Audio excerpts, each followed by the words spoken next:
Assalamualaikum, salam perjuangan. Selamat datang ke podcast Suara Hartanah episod ke-14.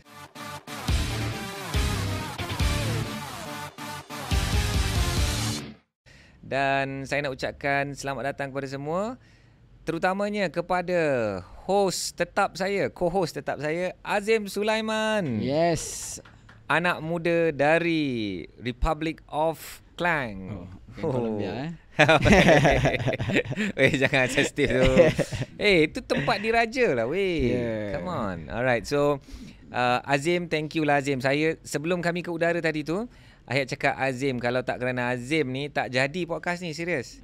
Sepatutnya Ahyat nak buat podcast yang lain kan, nak menjemput guest dan ikon-ikon tertentu dalam bidang-bidang tertentu. Tapi nak mengatur masa dia orang, nak mengatur masa Ahyat juga pun sangat-sangat sukar. Dan akhirnya rupa-rupanya Allah dah takdirkan kita nak bersembang, kita nak chit-chat pasal isu-isu hartanah semasa. Betul. Which to me is more relevant because Ahyat ada banyak sangat isu-isu hartanah semasa yang Ahyat rasa nak ulas kan. Betul. Kalau dulu kita ada FB Live, Ahyat selalu buat FB Live. Ya, betul lah. Betul-betul. Actually daripada zaman pandemik dan memang selalu buat FB Live. Kira macam podcast lah kan. Betul. Tapi tak pernah jenamakan sebagai podcast. Betul. So okey lah. So kita episod ke-14. Walaupun dah episod 100 lebih kalau ikutkan daripada sebelum. Tapi tak apa, Suara Hartanah ni dah episod ke-14. Alhamdulillah kita sedang doakan lah podcast ni dapat reach kepada lebih ramai orang.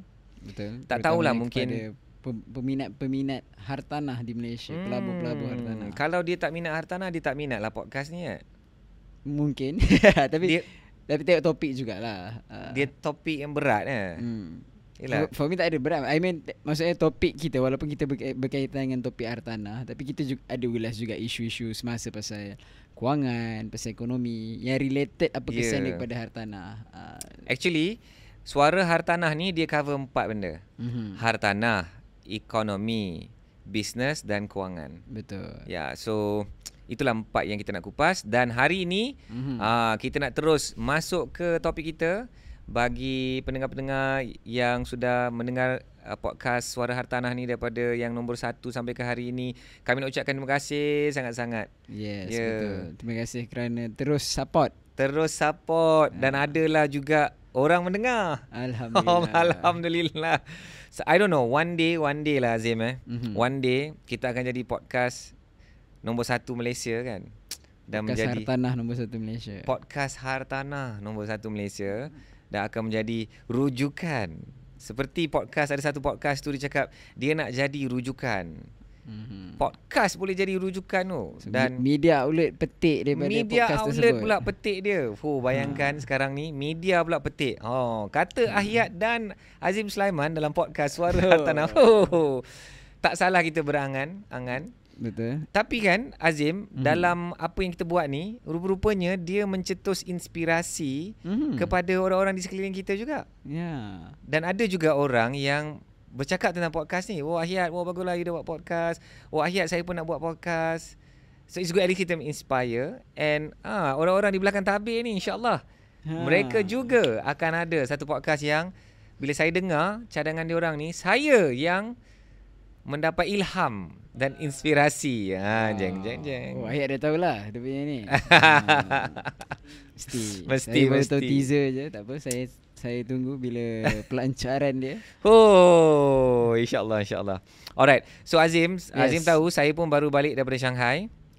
So kita nak kena buka dulu cerita tentang Shanghai, boleh tak? Okey, hari tu kita buka dengan topik Korea bukan, Ahyat baru balik dari Korea. Korea pada masa itu masih terlalu sejuk, negative 10 degrees. Masa itu pun awal dah bulan Mac. Sebelum puasa. Ngam-ngam sebelum puasa. Tapi pasaran hartanah dia sangat panas. Dan di sana pun Ahyat untuk tujuan family trip. Yang itu family trip, betul. So kali ni di Shanghai katanya berbeza sedikit. So boleh share screen. So saya ni gambar saya. Okay. Di Shanghai. Yang ini Azim, kalau Azim pergi ke Shanghai wajib pergi ke tepi sungai ni. Sungai kalau korang Han River. Bukan. Dia lebih kurang, betul. Huangpu. Huangpu River, dan dia boleh nampak ni pusat bandar dia ni begitu indah dengan skyscraper dia tu. Yang ini Oriental skyscraper dia, Oriental Tower. Lepas tu ni the original Shanghai Financial Center, dan yang tertinggi ni ialah Shanghai Tower. And seriously Azim, bila saya pergi ke Shanghai, saya kata wow, Shanghai is, kalaulah China itu Shanghai itu China ni dah negara maju. Kalau tengokkan kemajuan dia dengan kereta elektrik yang you tak pernah tengok, I tak pernah tengok kecanggihan. Setakat kereta-kereta yang paling canggih di dunia tu, you tak ada hal lah kat China ni. Atau jalan BYD lah, brand BYD. Bukan saja BYD, entah apa-apa brand, Rowi lah dengan brand tulisan China. Chinese, macam dia memang tak berminat pun nak jual kat mana-mana.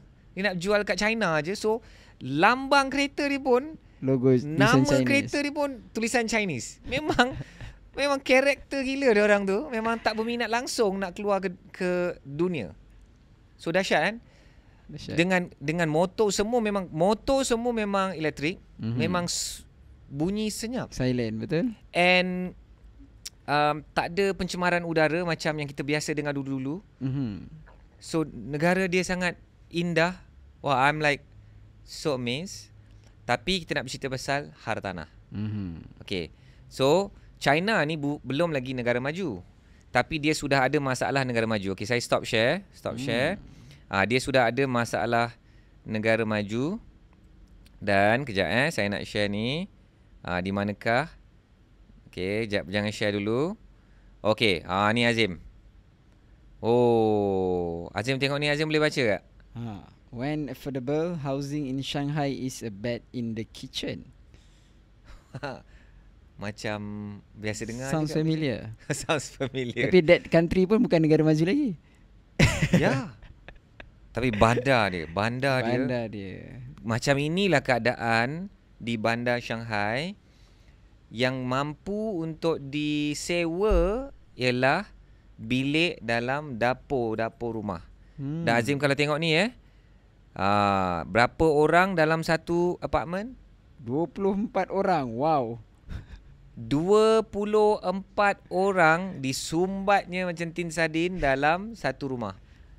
Ni dah bukan rumah sangka burung tu lah. Ini dah bukan rumah sangka burung. So realiti dia di Shanghai, satu negara yang sangat besar which is China, bandar yang sangat besar which is bandar ketiga yang terbesar di dunia, ada dikabarkan ada 20 lebih juta rakyat dalam bandar Shanghai alone. Macam dah hampir satu Malaysia lah kat dalam bandar Shanghai ni saja. Walaupun China ni satu negara yang terlalu luas, terlalu besar, tapi what's going on? Still problem. This is developed country punya problem. And this is, I think, negara kecil punya problem. Seperti kita. Sepatutnya lah. Tapi dekat China pun boleh ada masalah macam ni kan. What is your first reaction bila tengok 24 orang disumbat dalam satu apartmen 3 bilik di Shanghai di negara China. What is your first thoughts? Kita nak tengok gambar dia. Ada dia share gambar. Okay. The interesting thing is tak ada gambar. Saya dah cari gambar. Yang saya asyik jumpa ialah gambar dia panggil coffin homes in Hong Kong. Coffin homes in Hong Kong. Memang dia berapa 50 square feet ke 100 square feet untuk around that. Di Hong Kong. Di Hong Kong. So di China ni tak ada gambar. But okay, wait affordable house in China, Shanghai, 24 people in apartment. I just try lah Okay, kita tengok Okay. Stop share dulu lah sebelum saya ni. Okay, saya try share. Ada tak keluar gambar-gambar? Azim dia nak tengok gambar. Sebab tak terbayang. Sebab Azim nak melihat kesengsaraan rakyat dia. 24 orang dalam satu rumah, ada 3 bilik.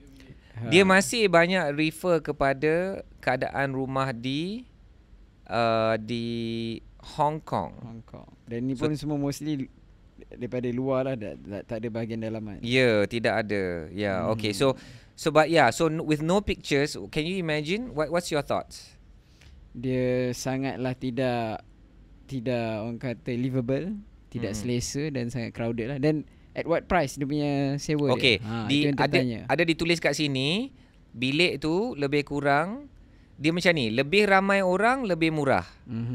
So kurang orang kuranglah tinggilah harganya kan. Tinggilah harga, faham? Okay. So tak apa. Alright. So dia kat dalam artikel ni dia tulis 300 to 400 yuan.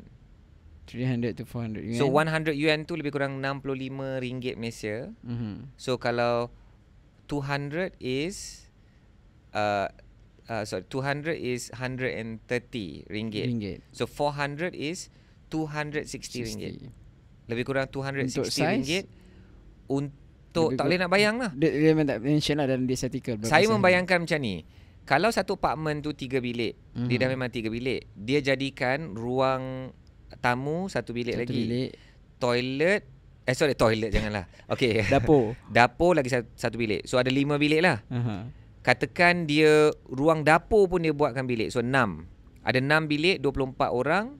So satu bilik tu ada lebih kurang 4 orang. So kalau satu bilik tu lebih kurang macam katil double decker lah. Ada 2 katil double decker. So kalau satu bilik tu lebih kurang 100 atau 150 square feet, 6 bilik dah jadi 900 square. Kemungkinan macam tu lah. Maybe less than 100, let's say 100 square feet or 150 square feet. Punya bilik ada 4 orang. So yang tadi tu dia per bilik, per head. Ya, per person. Wow. Dahsyat Lagi dahsyat. Kat Malaysia at least kalau RM300 dah boleh dapat sewa bilik seorang diri.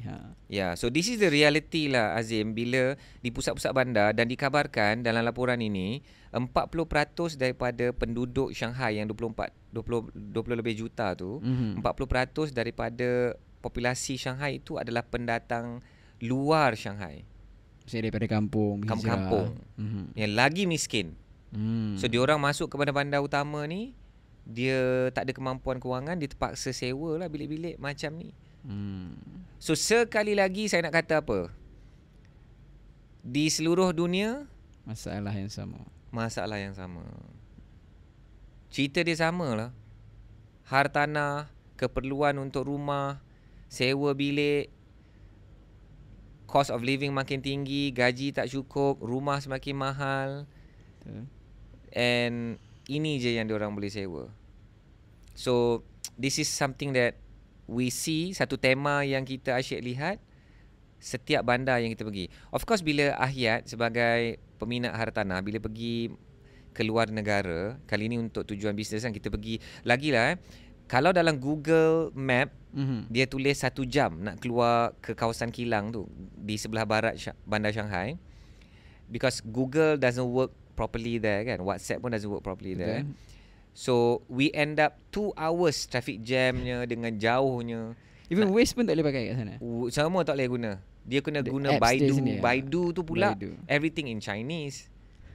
Mana? And then semua WeChat dan sebagainya kan, dia memang block off terus any Google services or anything related to Facebook dan sebagainya, melainkan you ada roaming sendiri. But even so dia macam doesn't function well. Faham? So kawasan kilang pun sangat jauh di luar, yang kita rasa dah jauh tu pun tak ada apalah bagi China, because China tu terlalu luas. I mention pasal masalah kesesakan lalu lintas juga.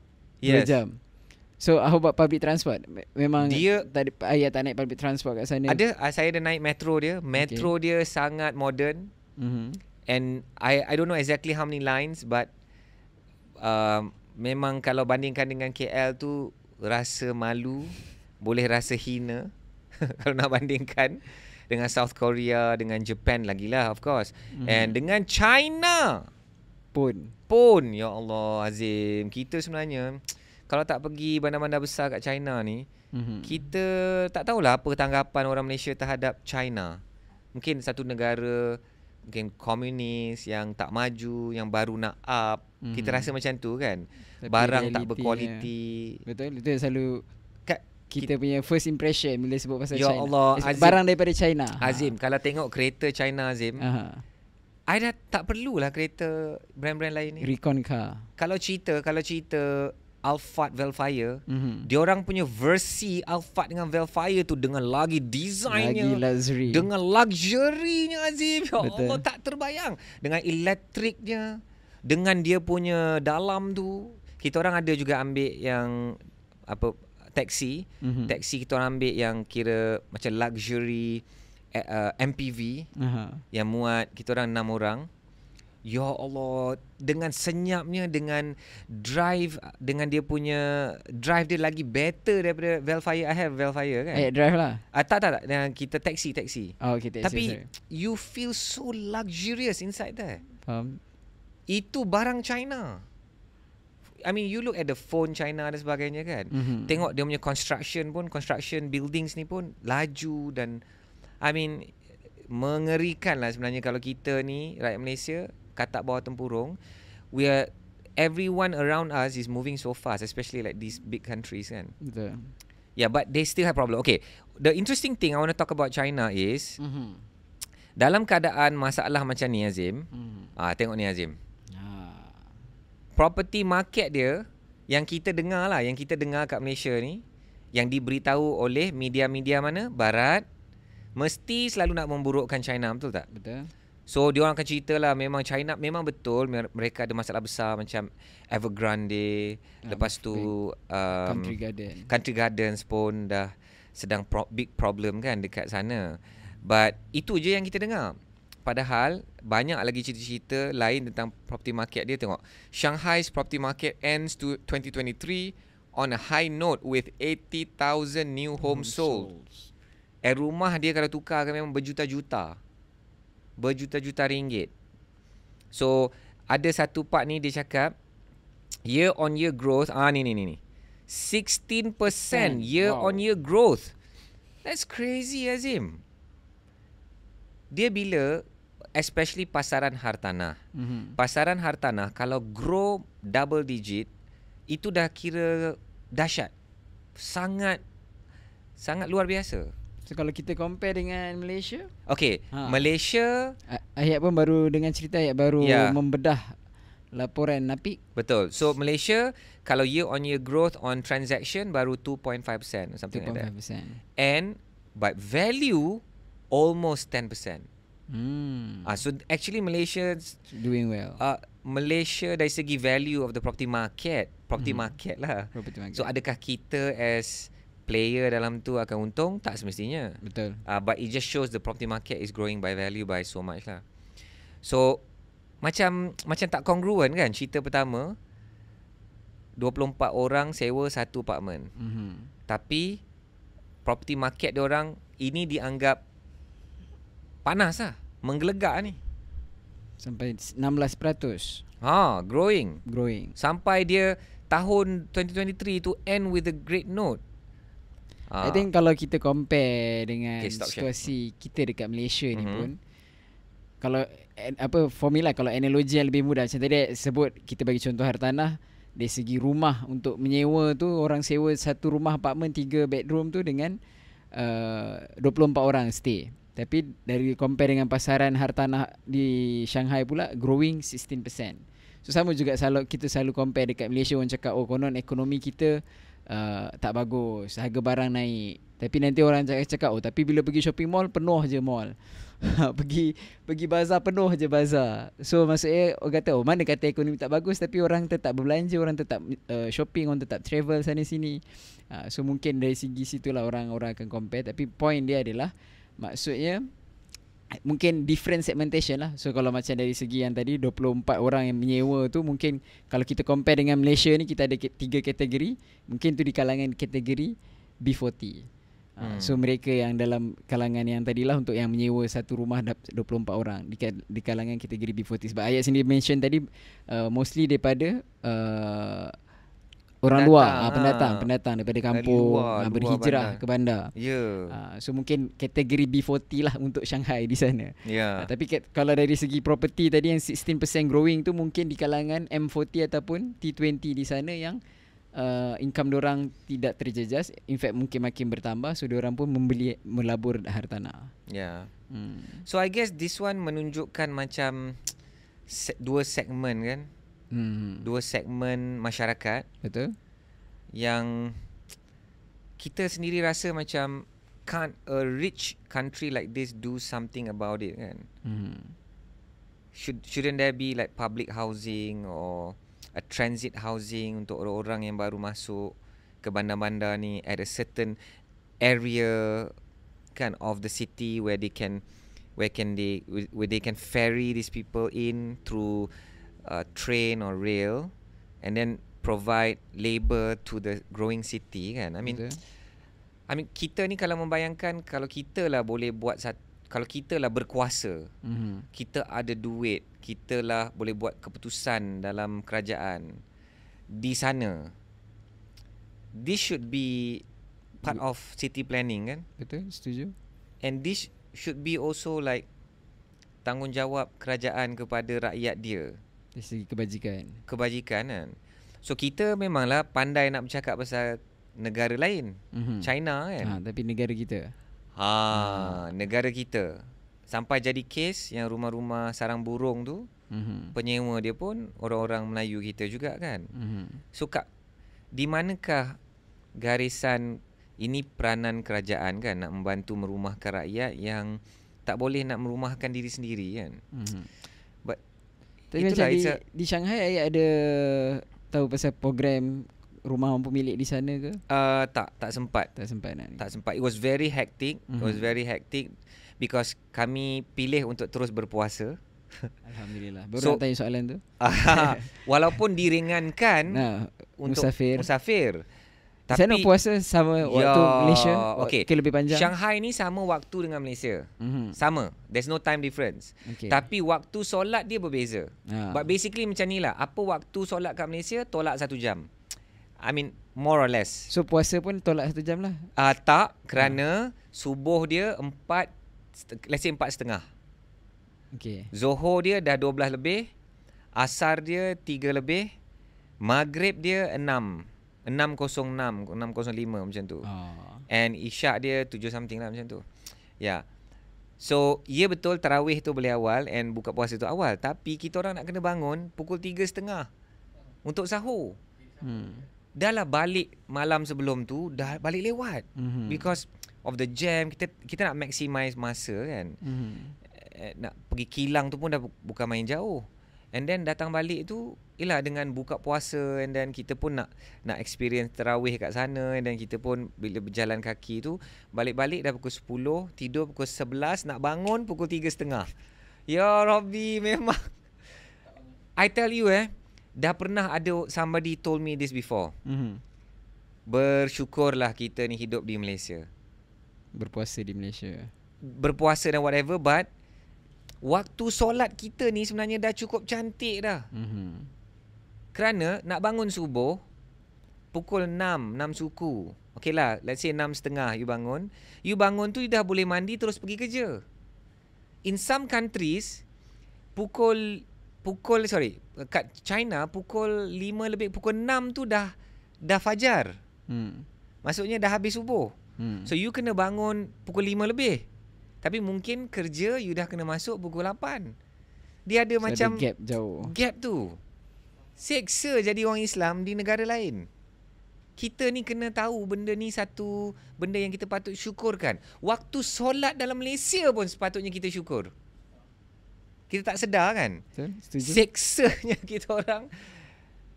And dengan suasana sejuknya, hari pertama masih 5 degrees. Kesejukan, saya tak bawa nak jadi hero because tengok ada hari-hari lain tu macam high of 19, 20. Tak payahlah bawa long john. Hari pertama selamat datang Shanghai tu dah 5 degrees Celsius. Menggigil lah kalau tak pakai long john. Terpaksa beli long john di sana. Tapi masih kekal berpuasa, alhamdulillah. So bayangkan, it's a pengalaman barulah. So pagi tu dah kena sahur, and then Because macam ni, bayangkan this is interesting. Iqbal, one of my the partners yang kita pergi ke Shanghai ni, dia cadangkan kita nak cadangkan nak pergi Shanghai bila dah raya lah, senang. Bila dah tak berpuasa lagi senang kan, mudah. Betul. Tapi dia cakap apa? Kat sana susah nak cari. Bukanlah nak cakap susah nak cari makanan halal, tapi nak kena cari makanan halal. Berbanding dengan Korea? Banding dengan Korea, good question. Sama-sama susah. Sama-sama susah. So kalau dah susah nak cari makan halal, baiklah pergi masa puasa. At least tak perlu nak makan. Yes. Nak buka puasa je sekali and then bungkus sahur. ke, dah settle. Sekali cari. So then kita orang fikir, what a good idea. So jom kita pergi. Tak pernah dibuat seumur hidup saya selama 45 tahun. Tahun ni saya nak masuk 45 dah. Travel ketika Ramadan. And this was the first experience. Sangat-sangat perit. Actually sangat-sangat perit. You get so hungry with the cold, with the activities. And then itulah, tapi kita pilih untuk terus kekal berpuasa and Allah mudahkan je. But the best thing is, kita orang nak pergi buka puasa kat masjid kan. Okay. Sampai-sampai masjid tak azan, guys. Mana boleh? This is China lah. Walaupun China bilangan penduduk beragama Islam dia lebih ramai daripada orang Islam di Malaysia. Dekat China ada 30 juta rakyat Islam. Tapi banding dengan populasi dia 1 bilion lebih, dia 1 point something persen je. Kat Malaysia ada berapa persen?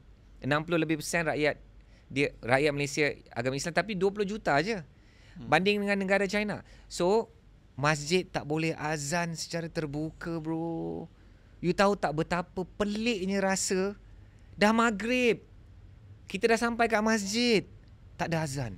Not even dalam speaker dalam masjid. Dalam ada lah. Semua speaker luar lah. Tak feel lah kan, because kita tak sedar bunyi azan tu. Faham. Bila berkumandangnya azan itu yang feel. Dan ambil kurma kan, makan. Okay, saya bawa kurma. Saya pembekal kurma untuk tim 4 hari 3 malam tu. Sampai-sampai agak-agak lah, ni masjid kat China. Kau ingat macam kat Malaysia ke? Pergi mana-mana masjid mesti ada makan. Yang itu pun saya rasa sedih tau. Pergi-pergi guys, ada yang dah masuk dulu. Kita kena cari makan lah, guys. Okay, so macam mana? Kita nak buka puasa dulu, kita nak solat dulu kan. Kita cakap, tak boleh tak, kena makan dulu. So syukur Alhamdulillah ada kedai restoran Lanzhou masakan beef noodle. Saya baca ayat posting di IG beef noodle dia sedap gila. Dia punya rice noodle dia tu, ya Allah. Nanti dia balik cari mi tarik. Dia macam mi tarik betul. Lepas tu dengan beef skewers dia tu, ya Rabbi. Lepas tu kita orang selesaikan urusan. So, tarawih di sana adalah tarawih dia laju gila. Tarawih dia, imam dia best. Alam tarokai je. Alam tarokai sampai ke Anas. Cukup 10 rakaat. Dia ulang balik alam tarokai sampai Anas. Ulang je. Laju pula tu. Kalau masa dia baca Inna Atoina tu, you tak sempat baca Fatihah. Kita nak baca Fatihah. Tak sempat. Dia dah habis. Lepas tu dia laju. Lepas tu antara rakaat keempat dan kelima kan, kita ada selalunya doa kan. Tapi diorang berzikir. Tazkirah tu lain macam lah. Tapi diorang berzikir, tapi ada lagu macam lagu China. Tapi dia zikirnya yang Arab tu lah, yang Islam tu.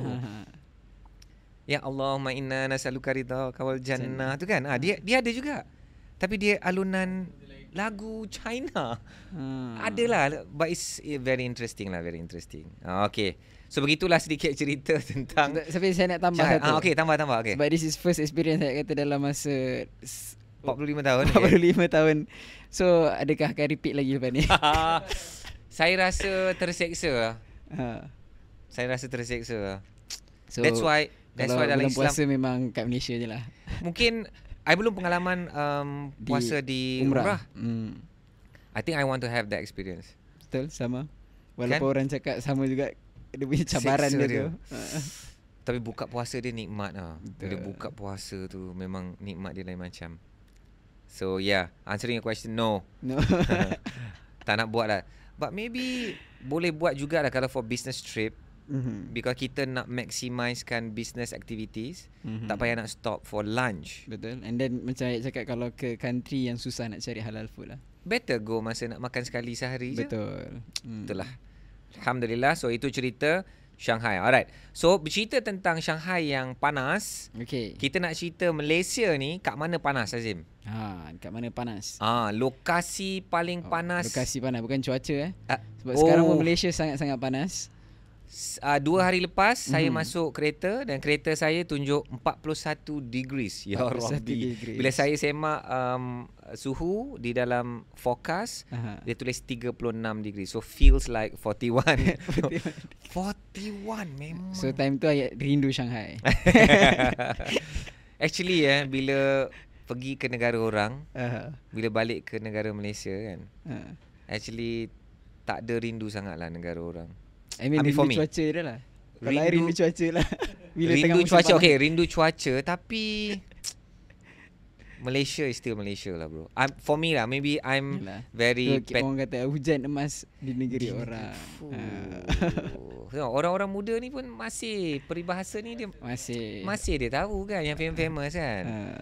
Hujan emas di negeri orang, Hujan batu hujan di batu di negeri sendiri. So kita apa-apa pun hebatnya pun negara orang, I don't know lah. That's me. If me, nothing beats Malaysia lah. Dengan segala kekuatan dan kelemahan Malaysia, saya masih cintai Malaysia lah. No other country in the world I would want to live in but in Malaysia. Walaupun Malaysia bukan negara paling happy, nanti kita kupas sikit. Okay. Okay. Sebelum itu kita okay, thank you. Okay. We can at least segue to that, but before that, we want to talk about lokasi paling panas di Malaysia. Bukan cuaca tapi dari segi hartanahnya. Because cuaca di Malaysia, bayangkan, is about 30 degrees difference from China hari tu.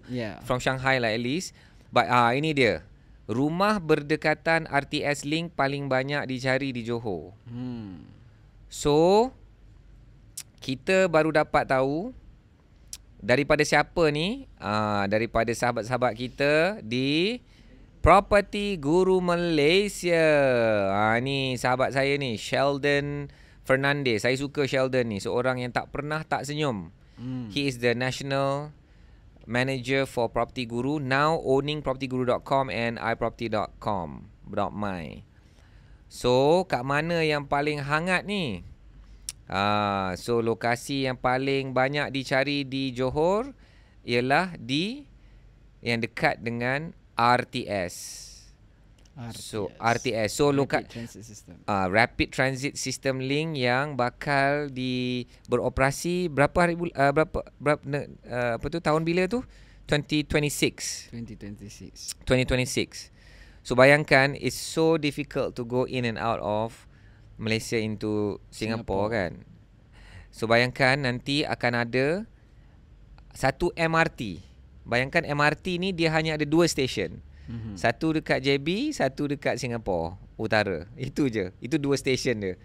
Dan capacity of 10,000 people per hour. So ramailah orang yang kata, tak sabar benda ni ada, tak sabar benda ni ada. And I think it's very very needed. So apa property yang paling banyak dicari? RNF, Princess Cove, Twin Tower Residence. Yang hanya 2.1 km and 900 meter dari stesen RTS Bukit Jaga. Wow. So antara benda lain yang dikatakan di Johor, pencetus dia adalah RTS Link ni, of course. Forest City sebagai Special Financial Zone, akan ada Special Economic Zone Johor Singapura. Dengar tu bukan Malaysia Singapura, Johor Singapura. Dahsyat Dan potensi pemulihan kereta api laju HSR. Antara dia lah yang mencetus kan. So indeks peningkatan ni pun sangat-sangat tinggi, which is 17%.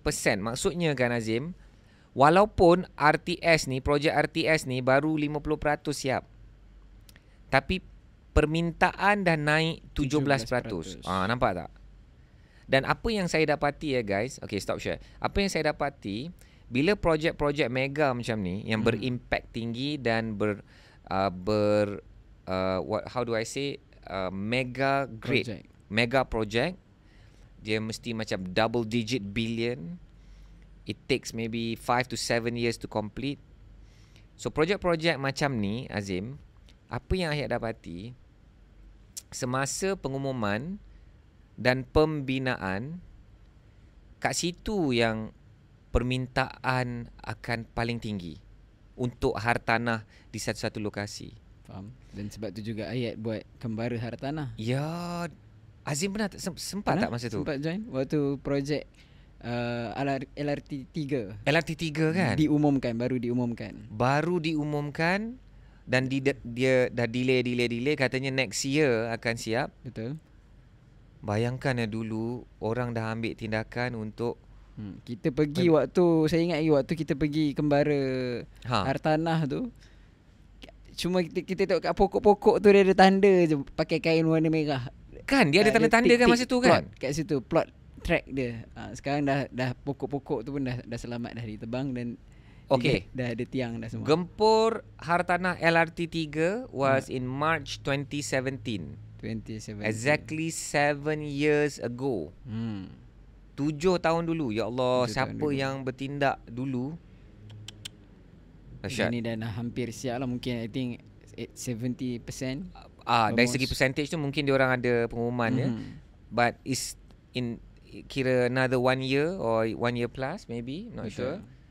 But it's gonna be completed by next year kan. So selalunya the hype, the buzz, the excitement tu is during the construction. Betul, setuju. So orang menunggu, tapi bila siap, suddenly buzz tu macam meh.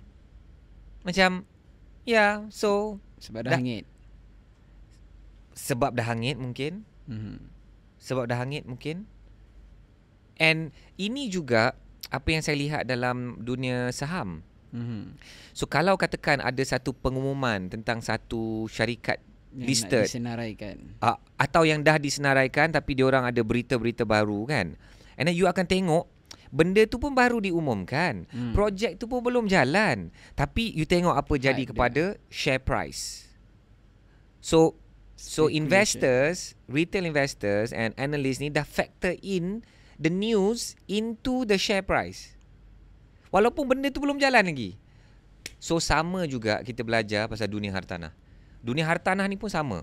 So hartanah-hartanah yang dekat dengan RTS Link sekarang ni sekarang mendapat permintaan tinggi. So apa yang akan berlaku? So jom kita belajar asas ekonomi, demand and supply. So supply hartanah, ada 2 projek ni yang paling dekat. Okay, saya tunjuk lagi sekali kan. Okay, bukan nak promote projek ni, but dah memang nak buat macam mana, benda ni fakta. Betul. So 2 projek ni yang paling dekat, 2 kilometers, itu sakit jugalah nak jalan. 900 meters ni memang rasa macam bogolek boleh sampai lah. So 2 property ni bekalan dia terhad. Ini je lah bekalan yang ada. Tapi bila permintaan naik 17%, atau mungkin akan naik lebih lagi, maybe sampai 20-50%, apa yang akan jadi kepada harga mengikut formula ekonomi? Of course akan menaik. Of course harga akan naik. So okay, bayangkan guys, durian. Okay, katakan Azim suka musangking Durian kampung. Azim suka durian kampung. Tak boleh bagilah lagi contoh tu. Okay, ada tak siapa-siapa peminat musangking? Minat dah. Oi, angkat tangan laju tanpa berfikir 2 kali. Okay, diorang peminat musangking. Azim tak minat lah, tapi macam Ayat jugalah. saya peminat musangking. Walau saya dah pernah try blackthorn. Kawan saya cakap, apalah orang sekarang blackthorn. Saya makan. Saya lagi suka musangking. Okay, so katakan musangking. Ya Allah, sedapnya kalau buka puasa dengan musangking. Alright. So musangking ni katakan bekalan dia tak cukup. So peniaga akan jual macam mana? Tapi ramai orang cari. So dia akan automatically naik harga lah. Of course lah naik harga. Hukum ekonomi lah. Hukum ekonomi. Hukum ekonomi. So maybe dia RM80, RM90, RM100 sekilo. Tapi katakan masa pandemik dulu, lambakan, musangking lambakan. So apa jadi? Supply banyak, tapi yang membelinya Demand tak ada. So harga lelong lah. Harga lelong lah. Harga mungkin 20 sekilo, 30 Baru sekilo. betul harga durian runtuh. Durian runtuh. Durian Oh, runtuh. Azim dia berperibahasa dengan saya lah. Kita tengok berapa peribahasa Azim akan keluar hari ni. So setakat ni dah berapa dah? Dah 2, Alhamdulillah. Okay, so sama juga hartanah. Hartanah bila permintaan tu tinggi, bekalan tu itu je. And bila dah ramai dah membeli, bekalan makin menyusut, makin sikit. So of course harga akan tinggi. So jangan marah lah. Property-property yang dekat dengan dengan RTS ni. RTS atau booster-booster ni, dia pasti akan meningkatlah harga. Tapi apa yang akan berlaku ni, ini ramalan saya. Bila RTS tu dah siap, nanti dia akan ada macam cooling off period. Cooling off period yang menyebabkan harga tu dia dah tak boleh nak naik sangat. Because sekarang ni dia dah mencanak dah ni. Mesti dia nak mencanak ni, pasti akan bergerak dan dia akan sampai satu tahap yang dia dah tak boleh nak pergi dah pun. How much more nak berjuta-juta, orang tak nak mampu nak beli pun. So nanti dia akan plateau and it will be flat. Silap-silap dia boleh macam ada correction downwards, taper down sikit. Itulah yang berlaku for all the LRTs yang pernah berlaku, yang pernah dibina di Malaysia, di Greater Kuala Lumpur. MRT station pun. Sekarang ni MRT line yang pertama, line kedua dah siap kan.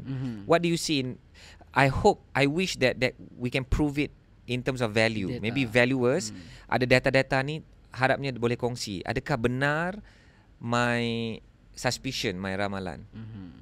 So itulah yang kita tengok apa yang berlaku. So Azim, bagi Azim lah, bila tengok kan hartanah paling banyak dicari berdasarkan apa yang diukur oleh Property Guru yang memiliki propertyguru.com dan iproperty.com.my is rumah-rumah yang dekat dengan RTS. So what is this to you? Is this shocking or is this what's your thoughts on this?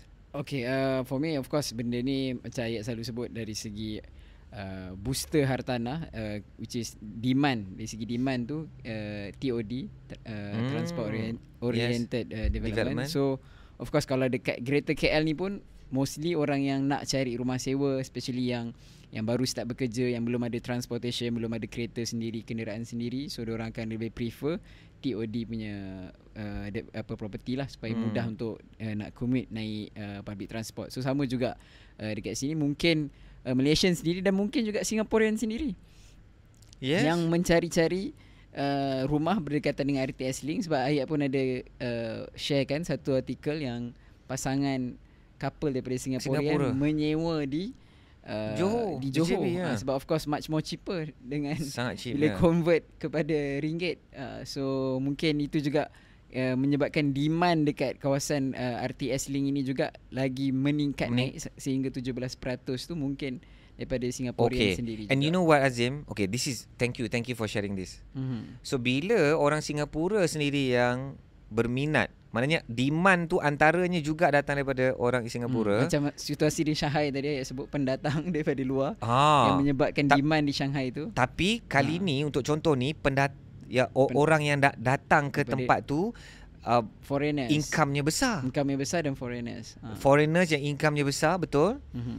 Apa pula kesan dia kepada pasar hartanah di Johor, di JB, lagi-lagi yang dekat ni. Of course we cannot compete with their money. Their money is 3 point berapa persen, 3.5 works times harder than us, run faster than us, is more powerful 3 times lebih than us. Betul. Memang itulah ceritanya Azim yang membawa saya kepada kisah yang related kepada Johor. Okay, realitinya, okay guys, tengok ni.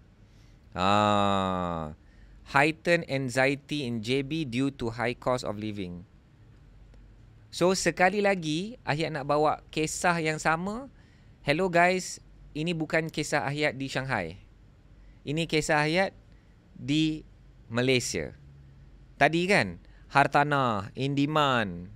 Tapi 24 orang sewa satu apartmen dekat Shanghai.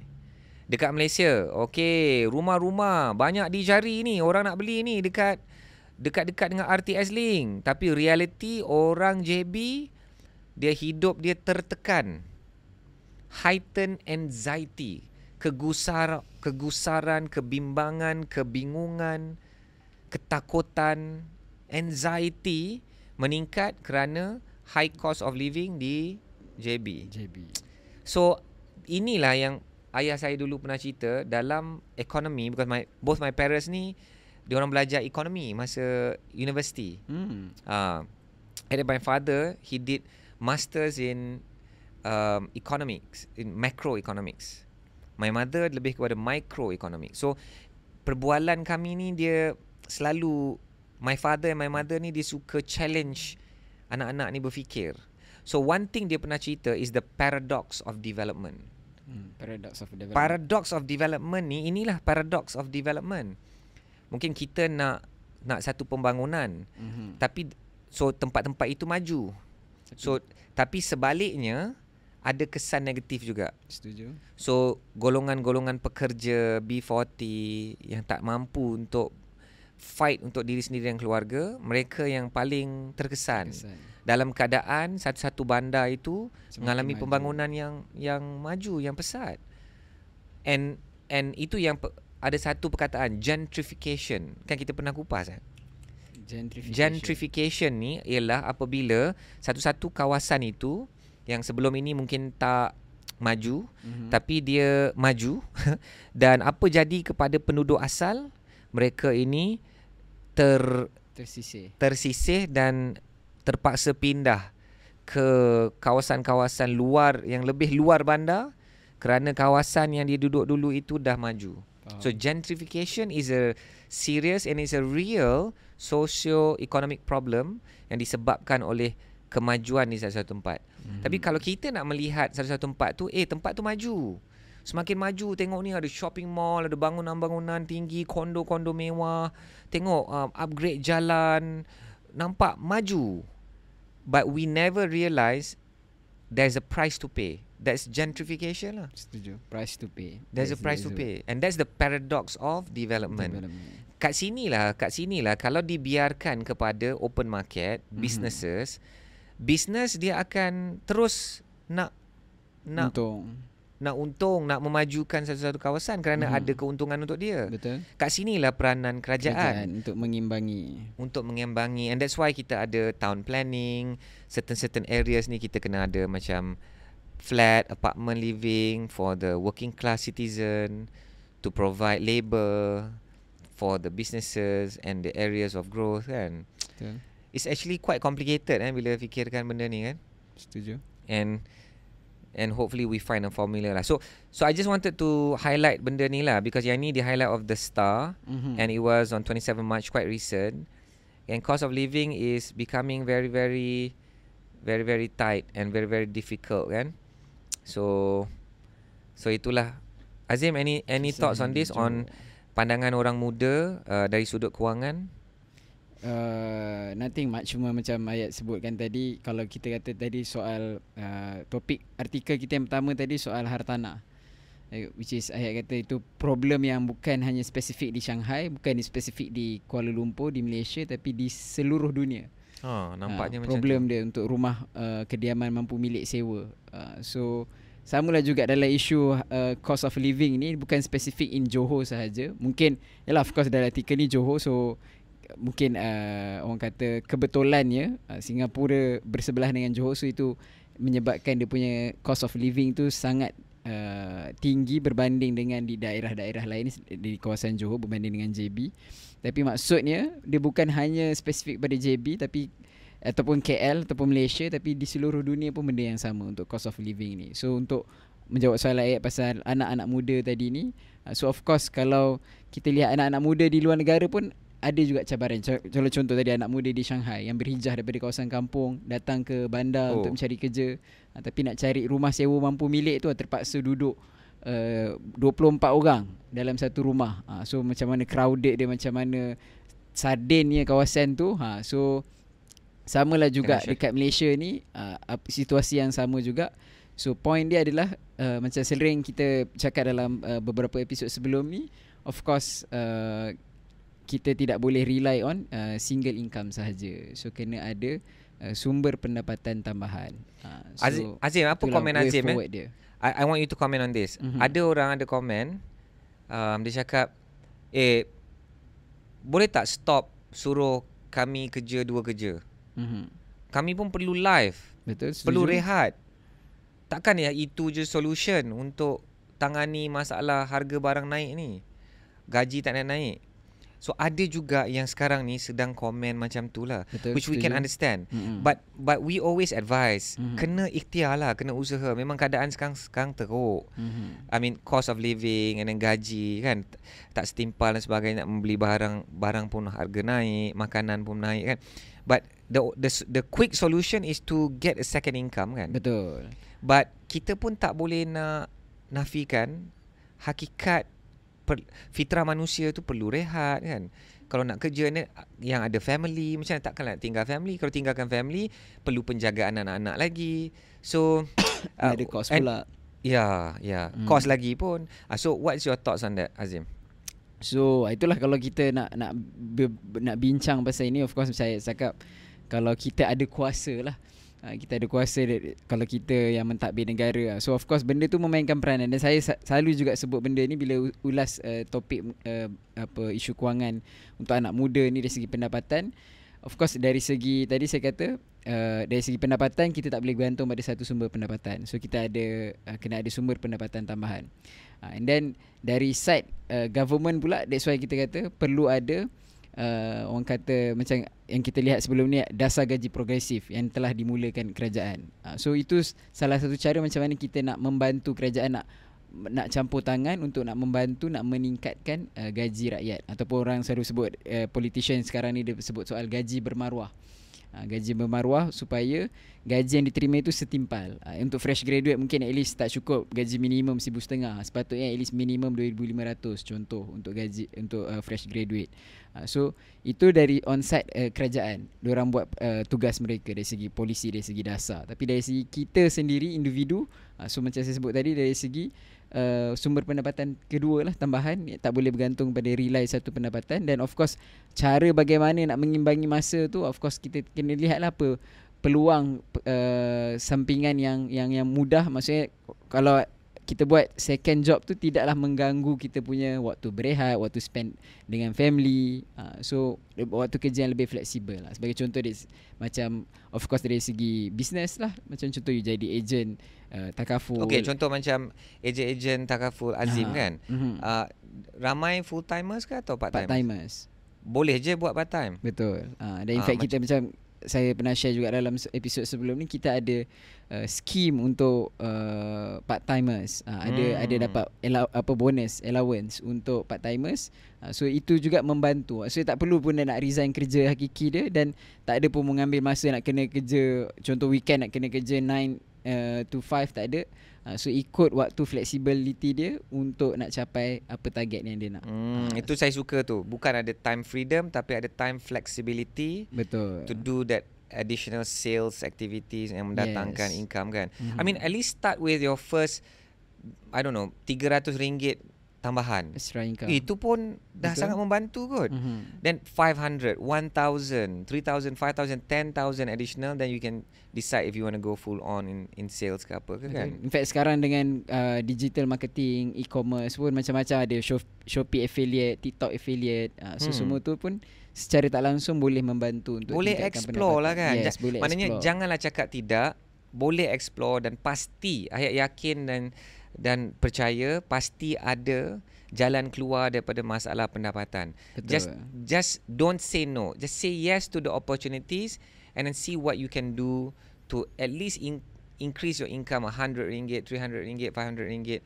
It would help so much kan. Betul. So kita mendoakanlah sahabat-sahabat yang kat luar sana, yang mana siapa-siapa yang ada menghadapi masalah beban hidup, kos barang naik, and then income tak cukup, and anak-anak perlukan tanggungan dan sebagainya. Ayat doakanlah mereka ni semua diringankan beban dan Allah kurniakan jalan keluar dari semua masalah, dan Allah buka minda kita, buka pintu rezeki untuk kita nak mencari duit-duit tambah ni, insyaAllah lah Okay, so selesai itu kita bercerita sedikit tentang Shanghai dan Johor, specifically for Malaysia. Okay, coming back Azim, kita nak bercerita tentang rakyat Malaysia dah tak happy. Dah tak happy. Oh, Tapi tadi ayat happy. Ayat happy tapi rasanya tak tahu rakyat Malaysia happy. Nanti saya nak tanya Azim ni happy ke tidak. Okay. And banyak lagi cerita ni nak cerita yang kes-kes tular di X. Azim memang pandai cari kes-kes tular di X. So itu dan